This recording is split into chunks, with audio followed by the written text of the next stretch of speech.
Welcome everyone to the DUP Podcast, Episode 1. We are a sports media company. Our goal is to provide you with a comprehensive sports and betting experience. We offer recaps of previous games, statistical analysis for upcoming games. We also offer our best bets of the week and live experiences from tailgates. We're going to start off with the Week 1 college recap. I'm your main host, JB, and I'm here with my co-host, I'm the legend. and my other co-host, Rico. So, we're going to start off with Boise State, previously ranked number 25, going up against South Florida. Now, the final score was Boise State 7 and South Florida 34. Rico, start us off, man. What happened? I mean, honestly, Ashton Genty, listen, the real MVP. They had just over 100 yards. They fumbled the ball twice. I mean, honestly, I'm not understanding. South Florida looked good. They basically had something to prove. Last year, they was mediocre. They had a new quarterback, Byron Brown. He looked great. Third quarterback. So watch out for him this year. I think South Florida will be an underrated team this year. They got a lot of games that's coming up that they plus 20.5, plus 19.5. Honestly, man, I'm thinking they're going to cover. Actually in that game, I took Boise State. I took for the -5, and I was heavy on them too, just because I know they're strength for their O-line. Their O-line was a big part of why Ashton Genty was so effective last year. Yeah. Like those 2,000 yards, granted he's a good player. Not after seeing the running backs from this weekend, they didn't really, they didn't hold the same weight as if he did. But those linemen definitely were, essential in his success last year. And I was expecting way more from Boise State in that game. To be honest. But USF, yeah, they definitely they're dogs. They played exceptionally well in that game. Heisman voters, y'all need to pay attention to what we're saying, because if Ashton Genty basically did that for a team, sent them all the way to where he sent them to, and then now they're absolutely nothing, I mean, we need to start taking these votes a little bit more serious. Yeah, I definitely get a little bit more respect for Ashton Genty after that game, because coming to that game, I honestly thought that his spot was filler. Yeah. Like any running back could have sat in that position and got those 2,000 yards. But after seeing that performance on Saturday, I'm gonna say no. He definitely was deserving of the Heisman Trophy Facts. last year. Facts. Yeah, I have an interesting stat here talking about South Florida. It's the first time they beat a top 25 opponent since 2016. Like I said, South Florida, watch out for South Florida. I mean, plus money looking great. Ride them till you can't ride them no more.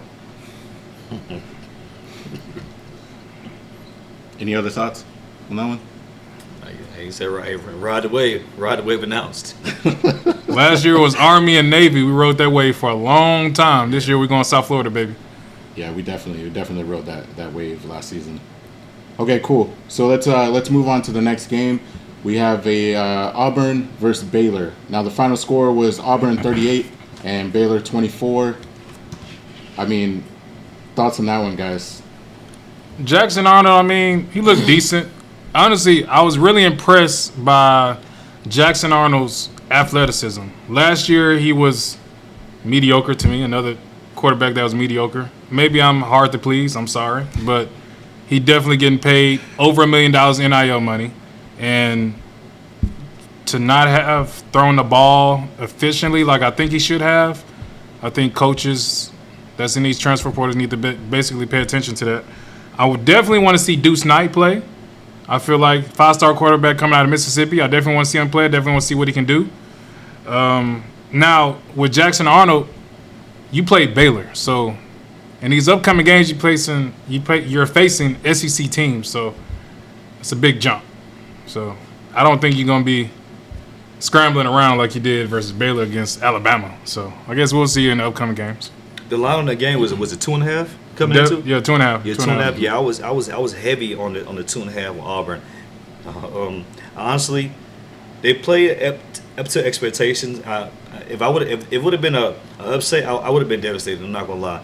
On the other side, Baylor, I don't even lie, they did pretty good. It stepped up to competition to the SEC, because we all know, like, step up the SEC competition is always a blowout, you know, and a lot of these teams don't stand up to that. So for them to do that, that actually opened my eyes up, and I'm actually looking to start leaning more towards a Baylor because they, like I said, their defense was very physical, and they held that game to a close score, and like I said, I'm impressed by Baylor. Yeah, on the topic of Jackson Arnold, just want to read this stat off. He had 16 carries, scored twice, and he was 137 of Auburn's 307 rushing yards of that game. Wow. That's crazy. Well, that's basically telling you that the SEC is going to dominate. Oh, yeah. Looking forward to more of those games. All right. Let's move on to the next one. We have previously ranked number 1 Texas going up against previously ranked number 3 Ohio State. Final score was Texas 7, Ohio State 14. Guys, I feel like we got a lot to talk about this one. Yeah, this game was crucial. I feel like the whole world was devastated in this game. Like almost all of it coming in was heavy on Texas. If you took the plus 3.5, the plus 3.5 gave you field goal protection in a game that we all knew was going to be close.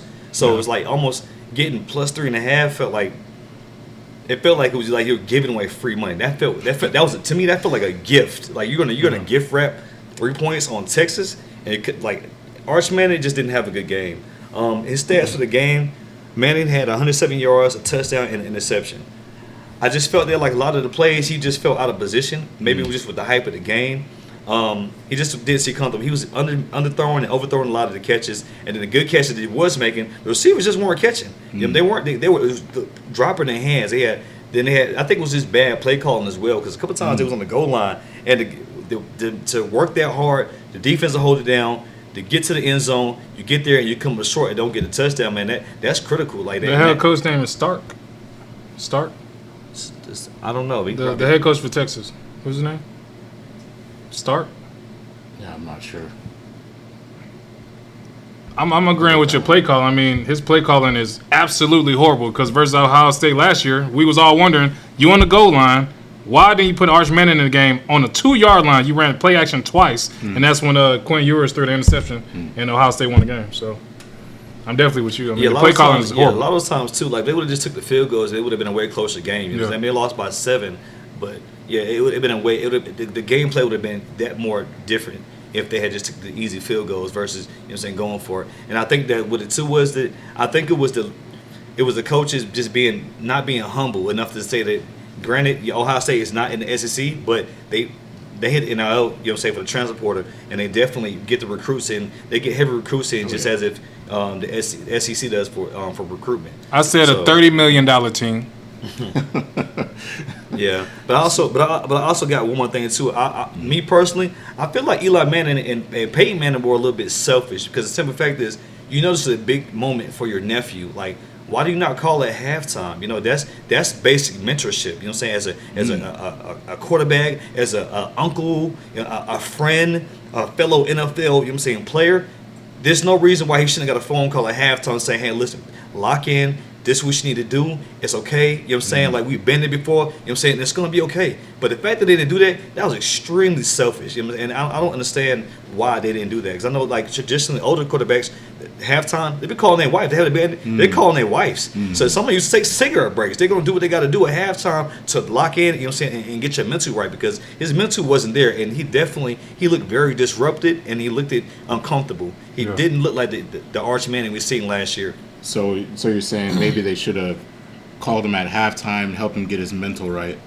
He's the leader. He got to rally the troops. You know what I'm saying? Definitely. It all starts with him. Right. If he doesn't have the right morale, then the players aren't gonna have that. They just gonna follow his leadership. All they're doing is marching to the beat of his drum. You know what I'm saying? So without him setting that standard for them and just getting his mind right, they're not gonna follow him. They're not. Talk heavy. Yeah, I agree. So it sounds like they got a lot to figure out, guys. It's still early in the season. I mean, it's the first game. I mean, I'm not gonna say make a prediction to say they may or may not beat the team this year, but maybe next year. You know what I'm saying? I do know he made it clear that he is going to do 4 years at the college, so maybe next year will be his year. You know, Right. But this year, I don't know. It's not looking too good so far. I want to see some more games from him this year. Yeah, absolutely. Okay. So maybe we'll hold off on the judgment for now. See how he does in these next couple games. Okay, let's keep going. We got our next game is number 8, previously ranked number 8. Sorry, Alabama going up against FSU. Final score was Alabama 17, FSU 31. I mean, Rico, break this down for me. What's going on, man? All I'm gonna say is talk heavy.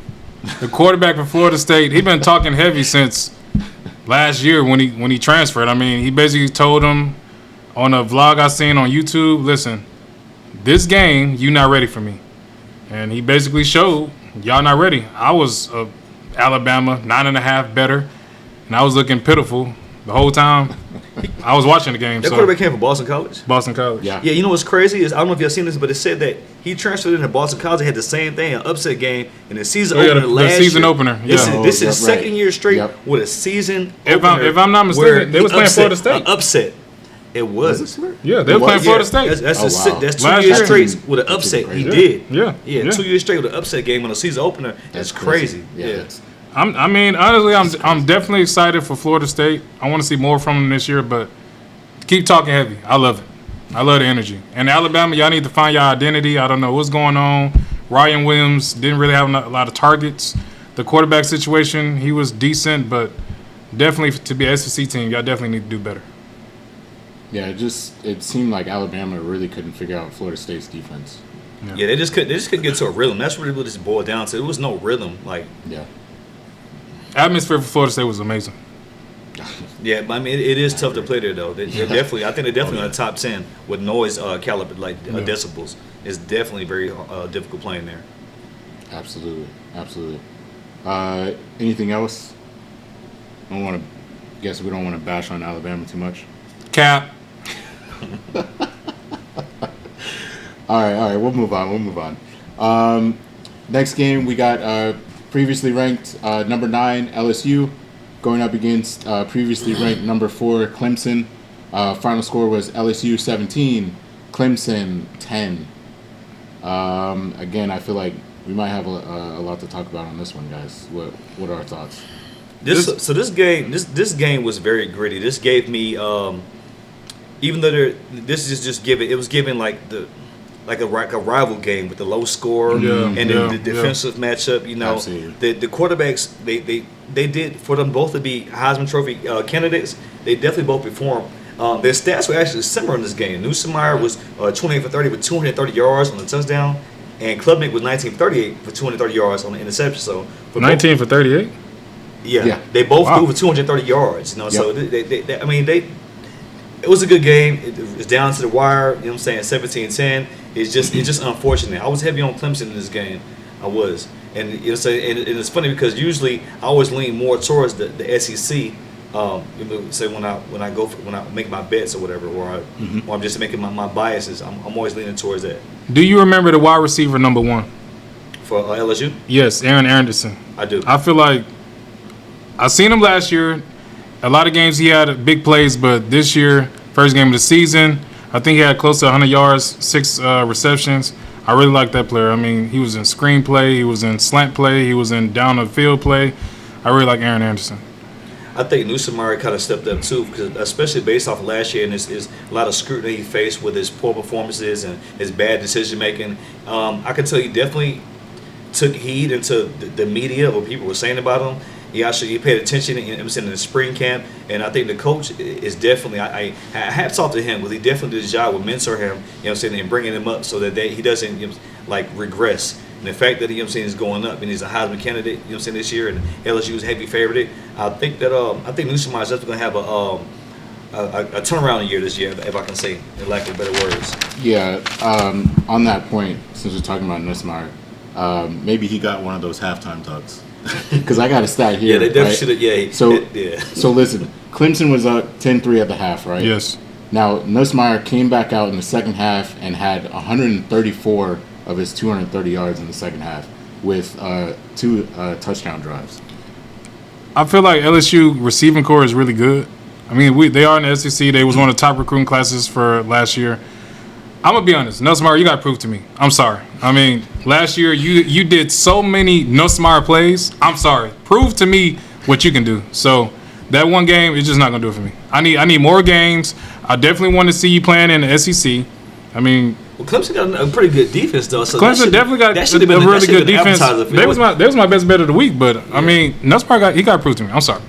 Yeah, I'm sorry. Especially on the road. You're on the road with a very good defense. I mean, Clemson, they got a lot of dogs on defense. Like them guys, they step up the competition. So give me 2 more games, and I won't do this no more.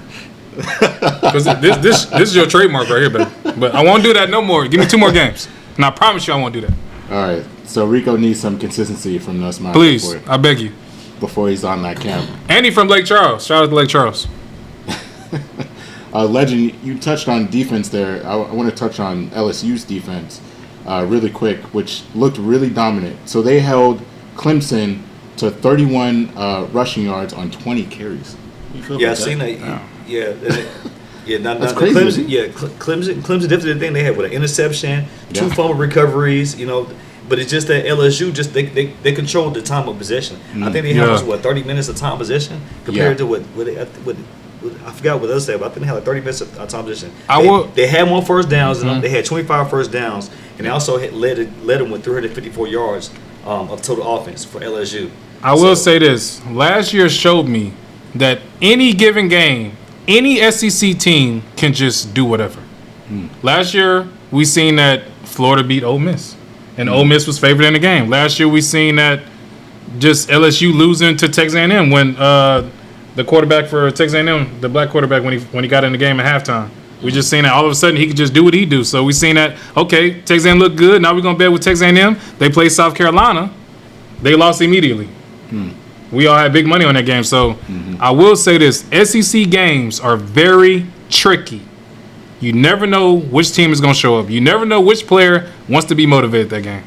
Yeah, but I mean most rivalry games like that, though. Sometimes you don't lose betting on the underdog, especially when they're giving like 10 points, 9.5 points. You know what I'm saying? Like, I wish I had 10 on Clemson.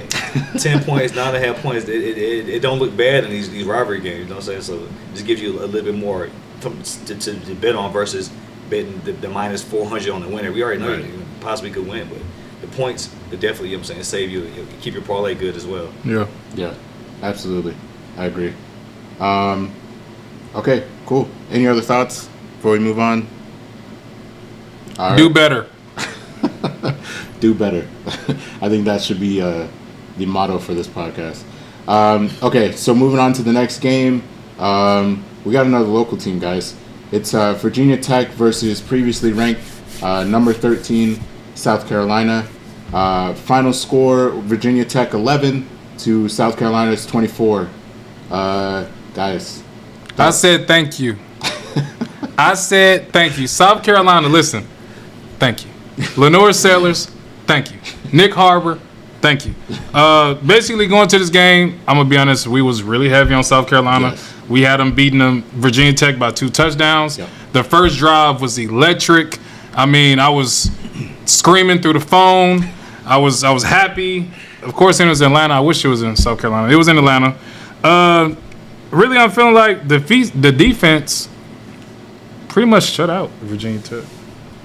I mean, they started out good at first. Up to the halftime, and the game was gritty. Like a lot of 3-and-outs. You know what I'm saying? Like good playmaking. Both teams were getting in the backfield. I didn't know Virginia Tech D-line was like that. They were disrupting a lot of plays. They kept getting in the backfield. We already know South Carolina it was a good front seven. But Virginia Tech, they did good up until halftime. I'm gonna be honest. The score just got away from them. When he threw that interception in the end zone in the first half, I think his confidence went way down.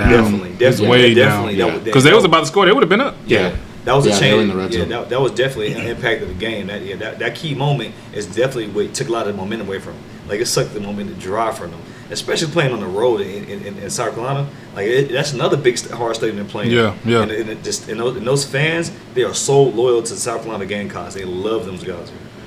Also, in the special teams, South Carolina, they scored a special teams touchdown, the punt return. Yeah. And then right after that, I felt like the momentum just went crazy to South Carolina. And then they end up stopping Virginia Tech. They come back and ran the exact play that they should, play action. Yeah. They threw the ball downfield to probably the fastest player in college football, Nick Harbor. Yeah. And, I mean, listen, Nick Harbor, shout out to Nick Harbor. I love you. Yeah, the game is once the game started to get away from it, it just took the gameplay away because now it made it one dimensional because now you're behind, so you can't run the ball as much as you want. You know, the run's goes up to play action, and play action gets you down the field. So now you really can't do that. You have to attack and keep going down the field. So once I scored, they played better from ahead. But once they got behind, they just couldn't catch up. There's no way. The line where you could tell that his line was getting tired after a while. Like that pass rush for South Carolina was just too much for the Virginia Tech O lineman. It's just too much for him. It's overwhelming. I also want to see Brian Rowe Jr. in the game. I feel like let's give him a chance to see what he can do this year. He's an incoming freshman, Charlotte native. Yeah. So let's see what he can do too. Also, Lenore Sellers, like, who the hell is this trainer? I mean, he breaks every tackle. He breaks every tackle. I mean, he's a big boy, man. He's a big boy. I could tell he probably looked up at what's his name? Cam Newton. I could tell Cam Newton probably might have been his idol, you know what I'm saying, growing up. I mean, they have similar, not just the build, but still like their skill set is similar. You know, I could say he modeled that to him. Shout out to his trainer, the best ever. Yeah, he definitely had a lot of breaking tackles though. You can't shoulder tackle him. I'm definitely excited to see him this year. So on that point, right, with him having to break tackles, is that speaking to any weaknesses in the offensive line? No, I mean he was the highest rated quarterback to break tackles last year. So obviously his trainer, like I said, shout out to the trainer. I mean, as far as Virginia Tech, he was just as big as a D lineman. I mean, you're not wrong. So I don't want to tackle him. Okay. Any other thoughts? I think they hit on everything. All right. The trainer. Shouts out to the trainer. We'll reach out. We'll DM you. We all need to get jacked like that. All right. Next game. We got another local one, guys. It's UNC versus TCU. Final score: UNC 14, TCU 48. Cap. Legend. What are we doing? So I feel like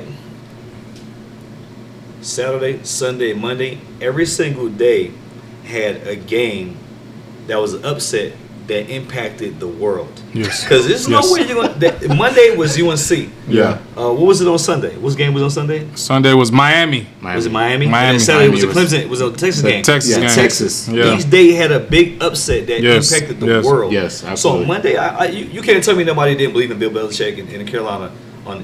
Nobody was heavy on TCU on Monday. Capillary. That game, I think there was just too much hype coming into that game. And if you guys don't know, Sonny Dykes is used to coming into games like this. Last year, he had the headliner when he played Colorado for the opening game against Deion Sanders. Yeah. That was a big game. He lost that game. What was the score? What, 45, 42? Yeah, Colorado won that game. He lost about 3 points. Right. And so I think he told his team to get them right for this year that we're not going to fall into that hype of last year with all social media of the big name coach that we felt last year. We're going to focus more on the game and not the cameras. And it definitely shows because after halftime, man, they took belt to ass. Like, man, they went crazy. But Carolina coming to the game, they just had a lot of I seen Randy Moss in the game. Michael Jordan was there. I seen Michael Jordan smiling. Yeah. I seen 36 teeth. I seen him smile. I've never seen Michael Jordan smile like that. He was happy coming into the game. The killer. Petey Pablo with the national anthem. Yes. And the crowd was amazing. Yeah. It was there.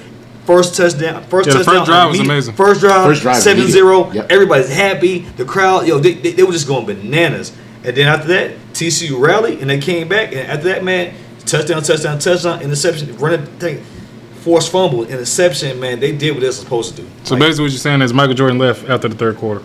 Man, he might have left after the second quarter. I ain't gonna lie to you. But he's a gambler. He's a big gambler. So I'm pretty sure he had money. No, he definitely had money. I know. I know he lost. Michael Jordan plus 3. He had to lost at least $2 million in that game. Michael Jordan plus 3. Not the pocket watching, but I know his pockets got hit in that game. I'm sure he had at least a couple bets in. Yeah. Yeah.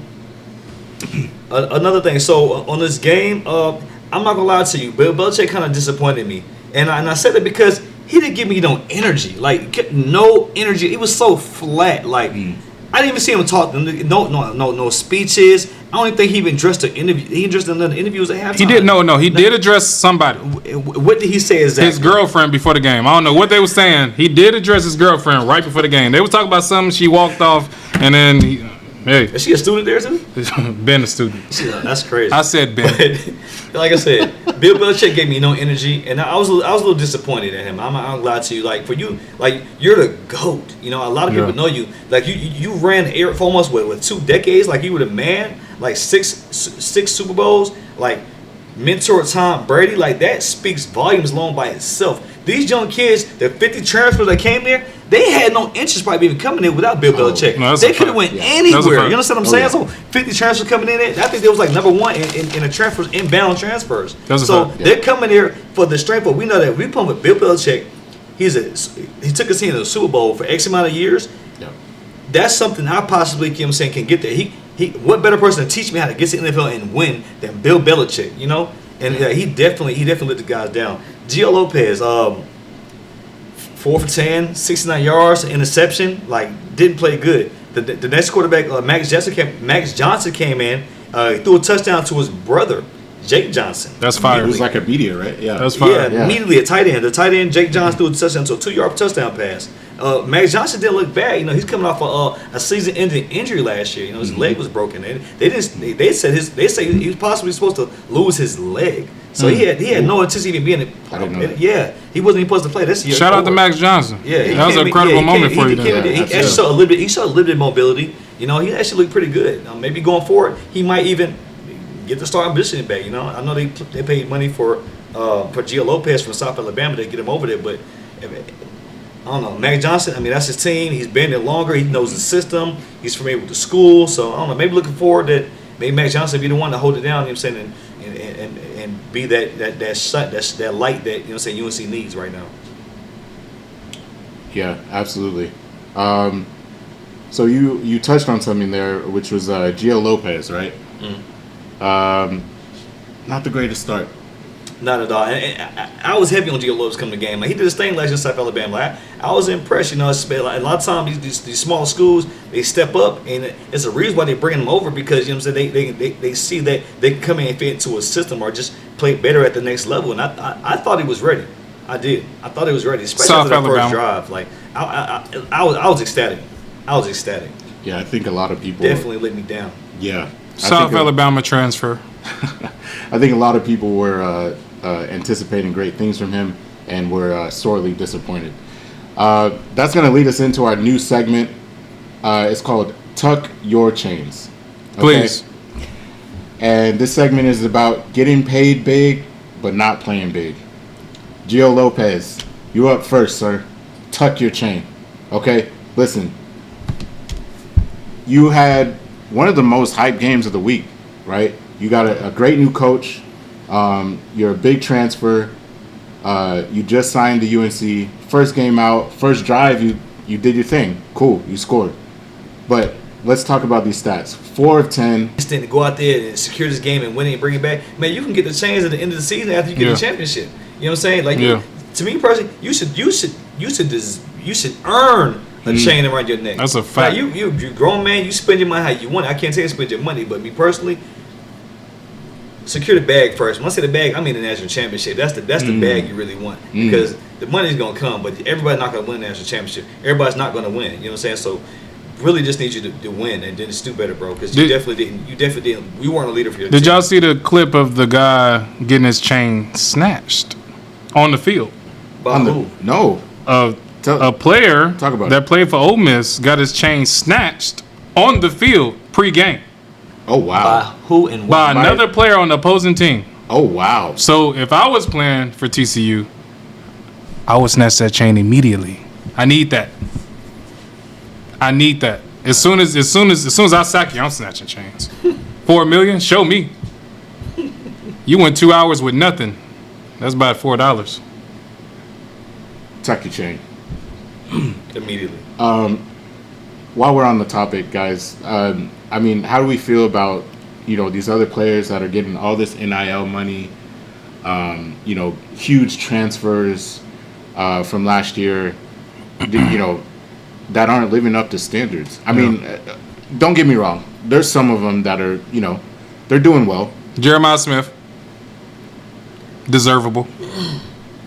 But we've noticed, especially this past week, right, the first week, a lot of them just aren't doing what we thought they were going to do, right? Especially for the millions of dollars that they're getting, right? Yeah.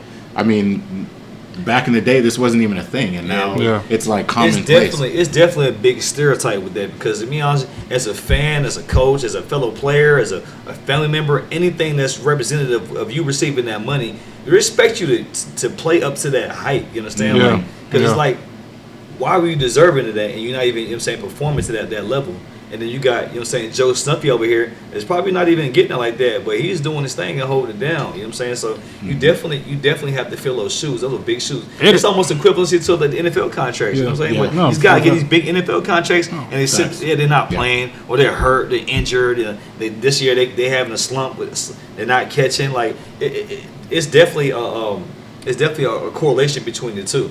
And I think what it is too, these guys are just young. You're 18, 19, and you're getting that type of money. Like you probably, if you don't make it to the NFL, you probably never receive that type of money in your life. So you're giving a 19-year-old $4 million, $5 million, $6 million.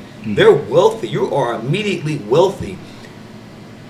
They don't have any experience with budget management, or how to manage that, or not party too much. They're probably partying as well. It's so much it's so many different factors that come along with that money, and they don't know how to they don't know how to control that, and translate that to the field. And I think that's probably what the issue is too. It's just the age to the money receiving, the ratio is just off. Yeah, I agree. That's a lot of money to get that young. It is. I mean, like I said, this wasn't happening back in the day, but I could imagine, if it was, the crazy things that would be happening with that money. We had NIL. Listen, we had NIL. I wouldn't even be here right now. We wouldn't have this conversation right now. I know for a fact I had me NIL. I'm going to be honest, too. When Reggie Bush got his Heisman snatched, I was hurt. So, for these players to be doing what they're doing, and like Vince Young, players like Vince Young and Reggie Bush, really did the greatest of things with no money. Well, no money on the table. Under the table, we don't know. But right. On the table, no money. I mean, especially everybody wanted a Reggie Bush jersey. You wanted a Vince Young jersey. I know he made at least $10 million off jersey sales. You received none of that. Even the NCAA, the college games, the players on the thing. I'm playing. You're players on the game. You receive none of that money. I did a sweep play every play on college football 2005. Every play, Reggie Bush and Lindo White was a dive play. Right. I was on that game heavy. I'm going to throw out some names for y'all. Arch Manning, is he deservable? Deservable of NIL? $6.8 million. No. Is that per year? Now, no. Is that per year? Honestly, I don't know. Does it matter? I don't think it does matter. I think it does matter. I think it matters. Okay, it matters. Would you give him $6.8 million off of last year's performance? Last year, $6 million. Well, last year his name. He's pretty much just paying for his name. He's a Manning. You understand? So he received it as a second string. That was crazy. I think he was the highest playing bench player last year. Highest playing bench player is crazy. Like that is substantial. Carson Beck, $4.3 million. And he played. I think Carson. Yeah. I say yes, and I feel that Carson Beck is also going to be a most improved player this year compared to last year. I hated him with Georgia.